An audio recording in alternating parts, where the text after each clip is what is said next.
You were there, Mr. Emana Dwaga Ninima and UDA. UDA we believe in proper alliances, democratic alliances. And Gimada Dukini number one. UDA Nyanza opogore. UDA makamora mara. In the sense, ni majority mag joma no donjo UDA gin joma jo luoma no donjo gimerema kanu wuok e chama mopogore. Majority of them no wuok e UDA kaka an. Mano me an kaka Jakom County. Ada duok authoritatively ni wan waluwo katiba mar Political Parties Act ge katiba ma guide UDA as a party. As we speak, one give party hierarchy. Party leader William Ruto. National chair person and Cecily Bariri. Organizing secretary and Hassan Omar. Kibiro Mabi and Kennedy Obuya. Friends and family, mag party leadership, Marwa. We will treat them as friends. But Kobirogi, one structure, Marchama, Makaniti decision Mabedo made. It is going to be made properly, structurally, and legally.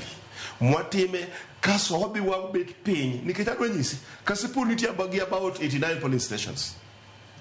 About 89 police stations, in every police stations, one officials parauchial. Officials. Jo muchune vijana parareo, pa police station, muchune mene parareo, muchune jodongo mainstream parareo. Kaso parareo gi translate into say 60. So 60 ni kegoyo didek, mano 180. Kegoyo gi 89. Mano biro kora mabe alufa pargaboro. Mano officials kende mag UDA moling. Jogi gin jok ma ongeyo gikama gidwane gibeye ma okanyalo bukora kaka Obuya without consultation. Koro gimadwa nyisi namba chiel ni wan jo UDA to wa believe in broad based. And what treat ODM as a proper and sister party. We believe in the leadership of William Ruto. Prayer mar ODM as a party. Iwinya pok wanwang. Biro chopo kamo chopo no wabiro bet pay and will be able to give a decision and a guidance kaka ju UDA. The guidance ma wan godo ni we are not feeding a candidate. The next candidate mwabi bete pay. Donc jera kura te kwayo. Nite girida medo. Adam na medo ngachel mo ni check topic.